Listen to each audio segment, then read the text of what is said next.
Today's episode is sponsored by Catalina Crunch. One of the main lessons that I have learned working in the booze industry for this long is that you need to take care of your health. And if any of you guys are following my Instagram stories, you'll know that recently I started training to get a little bit healthier. The easy part about that is going to the gym. The more difficult part about that is figuring out your nutrition. One of the things that I have found the most challenging is to find not only healthy snacks, because healthy snacks are everywhere, but great tasting healthy snacks. And lucky for us at Catalina Crunch, they believe that you should never have to choose between tasty and healthy. Their crunch mix is made with the same delicious taste and crunch of your favorite party mixes, including their cereal, high protein chickpea pretzels, a mix of cheese crisps and nuts. It's low carb, higher in protein than most snacks at 5 to 8 grams of protein. It's keto friendly, but not just for those who follow a keto lifestyle. I mean, I'm not keto. My kids love all of them. I think the ranch might be a little ahead because I'm just a sucker for ranch flavors. So click the link in the description below and use my code BARFLY to get 15% off plus free shipping site-wide and an even bigger discount if you subscribe.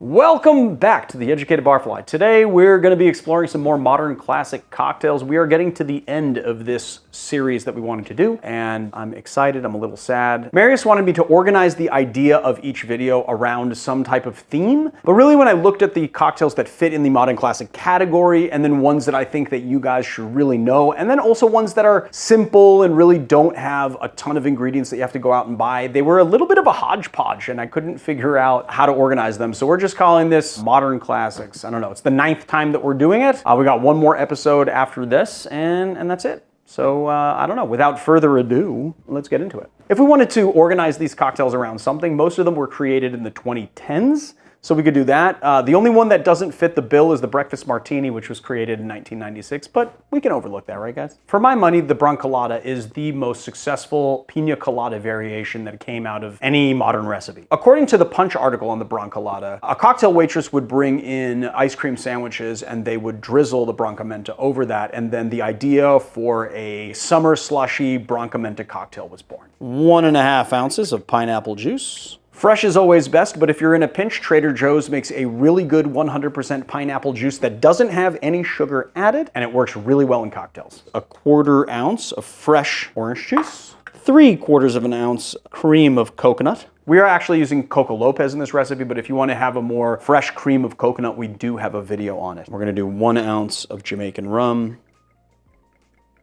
and 1 ounce of the Branca Menta. Branca Menta is going to be incredibly hard to sub, so you're probably going to need to find this to make the recipe. But the Jamaican rum, I use Appleton. That's what they use in the original recipe, but I'm sure many other aged Jamaican rums will work just fine.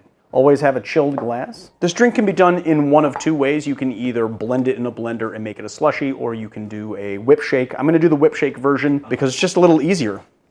So a skosh of ice into our tin, like maybe an ounce.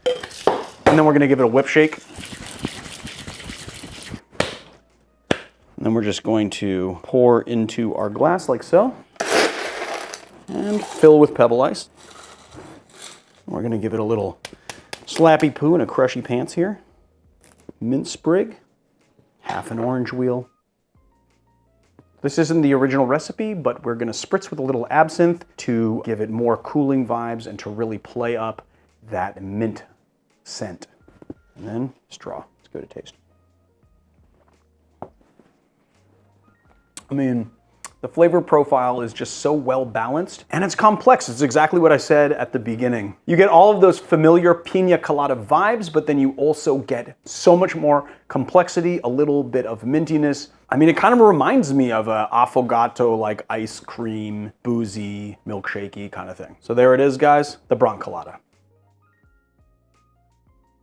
Adding Campari into tropical drinks has been a very popular trend over the last couple of years. It's a very easy way of adding a little bit more dimension into drinks that can come off as a little bit flat. You get some botanical bitterness in there that will really kick some drinks up a notch, and that's exactly what London-based bartender Kevin Armstrong did when he created the dry daiquiri. Another thing to note about this recipe is that because it uses Campari, which is that nice light bitter aperitivo liqueur, you can switch out other bitter aperitivo liqueurs into this template and really get very different results. Because aperitivo liqueurs have a proprietary blend of botanicals in them. All of them vary in sweetness and bitterness and herbal complexity, and you can get very different results when you switch them out. We're gonna do ½ an ounce of lime juice, ½ an ounce of simple syrup, and the recipe calls for 1 dash of passion fruit syrup, so I'm just, I don't know what a dash of syrup is, I'm just gonna call it a dribble drabble of passion fruit syrup.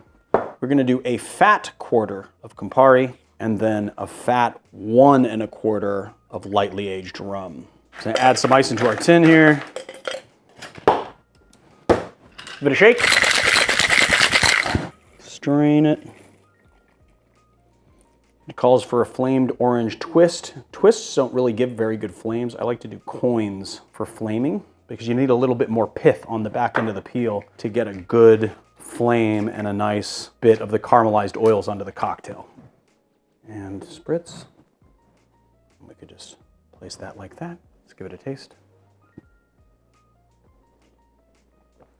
It hits all of the daiquiri notes, but it's nice and dry. You don't get that overwhelming bitterness of the Campari. You get all of those obvious Campari flavors without that back palate cloying kind of bitter feel, which a lot of people object to. And it just expresses itself as a really nice daiquiri. I can't really tell if I'm getting any of the passion fruit in there, but I'm positive that it is manipulating the flavor in some way. It's just nice, tropical, very light, very dry. Chef's kiss. The Colonial Ties is a riff on the American Trilogy, another milk and honey cocktail. And what I usually say about the American Trilogy is that it represents the history of American distillation in a glass. You've got rye whiskey, the very first American whiskey. You've got Applejack, the very first American distilled spirit. You've got brown sugar that represents the sugar trade with the Caribbean. And in that same vein, the ingredients in the Colonial Ties really furthers that story of colonial America. So the first thing we're gonna do is rinse a glass with absinthe. I like to do it with an atomizer to get a nice even coat. Next, we're gonna add 1 rough cut sugar cube because that's what you'd have in colonial times. And then 4 dashes of orange bitters. Just a splash of soda water. And we're gonna muddle this into a paste. And you wanna make sure that you muddle it really well so that you dissolve some of the sugar and kind of make a very rich simple syrup, but that you still retain a little of its graininess. 1 ounce of rye whiskey. I like using this 100 proof rye because it's gonna stand up really well. Jamaican rum funk, and 1 ounce of Jamaican rum. So next we're gonna take a big rock of ice. We wanna make sure that it tempers so that it doesn't crack in the cocktail. Give it a stir. You wanna make sure to lift that ice up so you kind of whoosh the sugar underneath it to help dissolve a bit of it as well. And then next we're gonna take a nice orange twist here, and we're gonna zest it over the drink like so. Distributing those oils. I like to hold it high because if you hold it high, the more bitter elements will fall away and the lighter, sweeter ones will go on the cocktail. We're gonna clean this peel up to make it nice and presentable as well. There you go. Cheers. It's just so well balanced. Right up front, you have the Jamaican rum, you have those yeasty, bready, and then spicy notes from the rye whiskey, which I know that yeasty isn't like a very wonderful way to describe something. Most people don't want things to be yeasty. If your bread is yeasty, it's a bad thing. When your rye is yeasty, it's a good thing. It has this dry spice to it, but then it also has this, I used to describe it as maltiness. Then I thought that people would get kind of confused because there is like malt barley inside, there's malted barley inside whiskey a lot of the time, American whiskey. So it's not barley-ish. It's like this yeasty kind of flavor profile, which I really enjoy. And then you just couple that with the Jamaican rum funk, and then you get all of the anise notes from the absinthe, and it's just mwah. It is a wonderful cocktail. There it is, Colonial Ties. The Breakfast Martini, one of my absolute favorite cocktails, was created by a London-based bartender named Salvatore Calabrese at a hotel called the Lanesborough, also in London. And interestingly, its recipe is incredibly close to the marmalade cocktail in the Savoy Cocktail Book. Calabrese maintains that he had no idea that a very similar cocktail was in the Savoy Cocktail Book, and when he created this cocktail, it was really just because he had tasted some marmalade and it sparked some interest in him and he really wanted to build a cocktail around English marmalade. We're actually using French marmalade today because that's all I could find. I don't know if anyone knows in LA if there's like a British store where I can find British products. I find British candy pretty easily, but I could not find British marmalade. So leave it in the comments below and let's get into making the cocktail. Half an ounce of lemon juice, half an ounce of Cointreau, 1.5 ounces of gin, 1 bar spoon, and I like to do a heaping bar spoon since it's, I mean, it's not the only source of sugar, but it's the major source of sugar, so I like to add like a big bar spoon of jam when I'm making jam cocktails. That's a lot of jam, but it's gonna be good. Add some ice. Give it a shake. And then we're gonna strain and orange twist.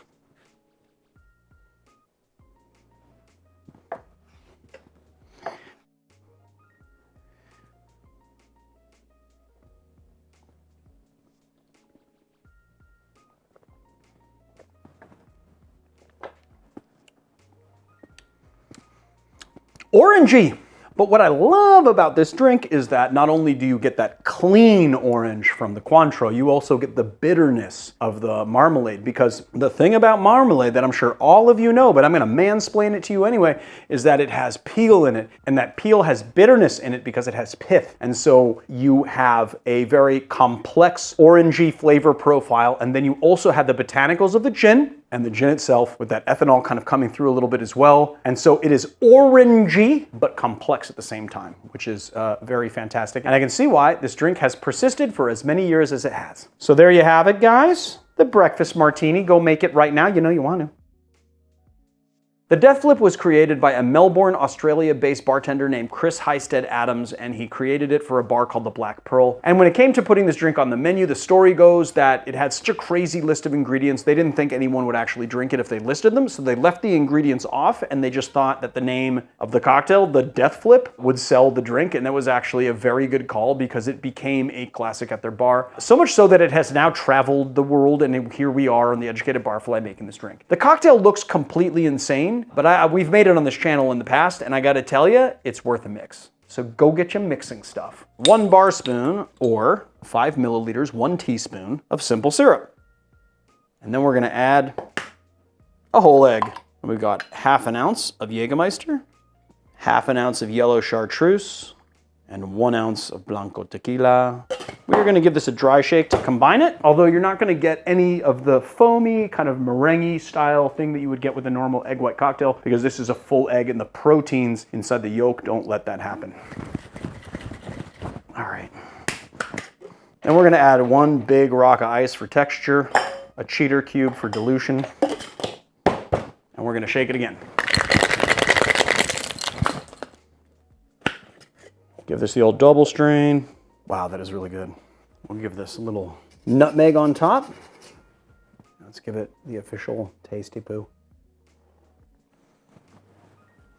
You would think that the Jägermeister would just overtake this entire cocktail and you wouldn't even be able to read the chartreuse, and that the Blanco tequila would be lost, and none of that is true. You actually get some subtle notes from the tequila, and then you have a really nice balance between the herbal complexity of that yellow chartreuse and the herbalness of the Jägermeister combined. The bar spoon of simple syrup is just enough to sweeten it, but not too much. And then it is nice and frothy. Not only do you have the aromatics of the nutmeg, but that also the nutmeg flavor really complements all the other flavors going on in this cocktail. And having aromatics on top of cocktails is really important because you can have a whole nother flavor profile that isn't actually overbalancing the drink in any way. It's not throwing the drink out of balance, but you're adding a new flavor profile on top of it. So it's really nice. Like anything like dehydrated citrus wheels and stuff have aromatics that can complement cocktails really nicely. And so it's really nice to have those. And then of course, you know, nutmeg is incredibly, incredibly aromatic. So there it is, guys, the Death Flip.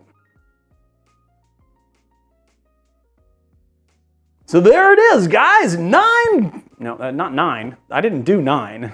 It was 5 more modern classic cocktails that you guys should drink and actually know how to make, and they're all very simple and, you know, I don't know, they've got the makings for a wonderful drink. Go drink them. So here's a couple of things that are going on with us that you guys should be looking out for. First of all, Marius and I are working really hard on the website. Not only do we have a writer that we work with a lot named Dylan Ettinger, who's been putting out a lot of really great articles for us, but also we've been working on our store. We've been selling stuff. We're talking about a new graphic tiki glass that is not not gonna be the same as the last one. And we are adding a spirits store as well, so that you guys can buy some of the stuff that you see on the show. So hopefully all those are positive changes. I just want to tell you guys that when you go to our website, you can subscribe to our website. It's 100% free. We're not going to inundate you with a bunch of junk mail. We may do a newsletter once a month to kind of do some barfly news and recipes and bars you should drink at and other information that we don't put in our community tab. And yeah, oh, by the way, we're on Threads now. Join today. So if you guys want to catch up with us on Threads, we're going to be, I don't know, exploring what the possibilities are with that as well. All right, guys, I think that's about it. See you guys on another time, and I hope you enjoyed the episode. Go make some cocktails, and go to the link in the description below and type in my code BARFLY at checkout to get 15% off, plus free shipping